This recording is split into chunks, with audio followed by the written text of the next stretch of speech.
इमाम शाफई रहमतुल्लाह ताला अलैह आप फरमाते हैं कि फकीरों से मुझे दो बातें ऐसे मिली कि जिन्होंने मुझे जिंदगी में बड़ा फायदा दिया। उनमें से पहली बात यह है, आप फरमाते हैं अल वक्त सैफुन कातिउन, कि वक़्त ऐसी तलवार है जो काटने वाली है। वक़्त काटने वाली तलवार है। आप अंदाजा लगाइए, आप में से किसी की उम्र 20 साल है, किसी की 30 साल है, किसी की 35, 40, 50, 60, 70 साल है। इतनी एज गुजर गई, इतनी उम्र हमारी गुजर गई, लेकिन कभी हमने अपने आप से भी सवाल किया कि ऐ इंसान, तूने ये उम्र कैसे गुजारी, किस तरह ये तेरी उम्र गुजर गई? कभी हमने अपने आप से नहीं पूछा, बल्कि हम अपने आप को यूं कोस रहे होते हैं कि आज का दिन तूने वैसे ही जाया कर दिया, कुछ कमाया ही नहीं है, कुछ हासिल ही नहीं किया। हाँ, अगर हम अपने आप को यूं कोसें कि आए नादान, आज का दिन तू जाया कर बैठा, तूने अपने रब को मनाया क्यों नहीं? तूने अपने रब की चौखट पे जाके अपनी पेशानी को झुकाया क्यों नहीं है? आज का दिन हमने कैसा गुजारा और हमारा दिन ये आज का कैसा गुजरा, हमें सोचना चाहिए। जो वक्त गुजर गया सो गुजर गया, वापस लौट के नहीं आएगा।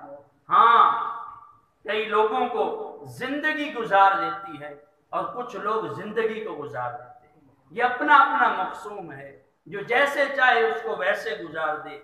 कई लोग जो है वो हालात के रहमो करम के ऊपर होते हैं। आप देखिए कि जिस तरह कोई ऐसी चीज जो पानी के बहाव के अंदर हो, तो पानी कभी उसको जो है अपने बहाव की वजह से उलट के इधर कर देता है, कभी उधर कर देता है। तो कुछ लोग जो है वो हालात के रहमो करम के ऊपर होते हैं, तो हालात कभी उन लोगों को उठा के इस तरफ फेंक देता है, कभी उस तरफ फेंक देता है।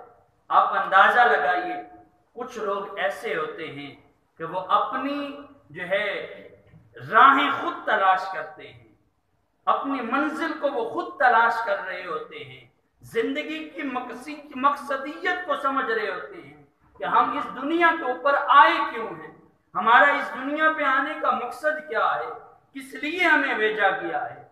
आप अंदाजा लगाइए, अल्लाह रब्बुल आलमीन ने कुरान मजीद में इरशाद फरमाया कि हमने जिन्नों और इंसानों को अपनी इबादत के लिए पैदा किया है, अपनी पहचान के लिए पैदा किया है।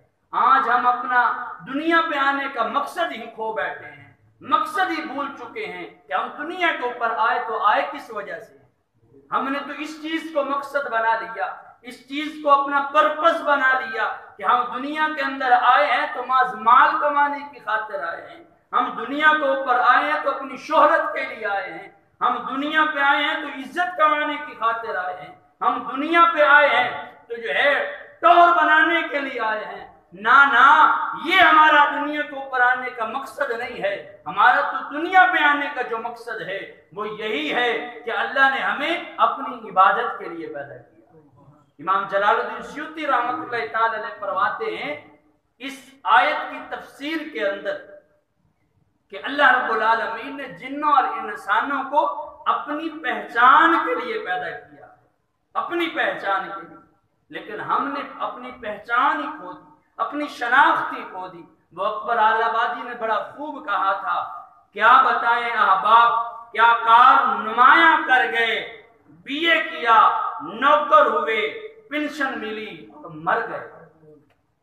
ये हाल हो चुका है हमारा। हमने तो मां शेवा ये अपना लिया है कि हम जो है इतनी पढ़ाई कर लेंगे कि अपने आप को सबसे नुमाया करार दिया जाएगा।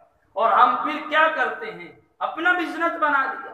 अपना बिजनेस भी बनाया तो किसी के सरकर्दा होके, हमारे ऊपर भी तो कोई है। अगर किसी के तहत काम किया तो फिर भी तो हमारे ऊपर कोई है।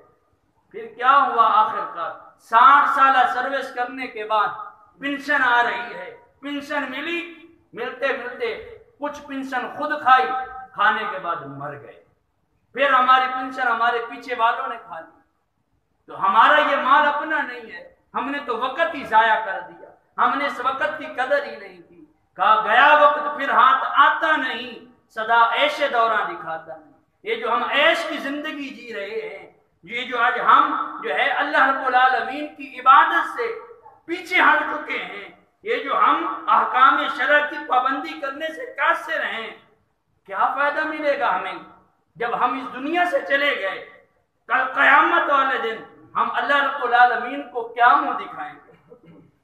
हमारे पास क्या चीज ऐसी होगी कि हम अल्लाह रब्बुल आलमीन के सवालों का जवाब दे दें?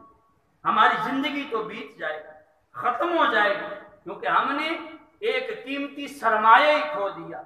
हमने अपनी जिंदगी का मकसद ही खो दिया, अपनी पहचान ही हमने खो दी।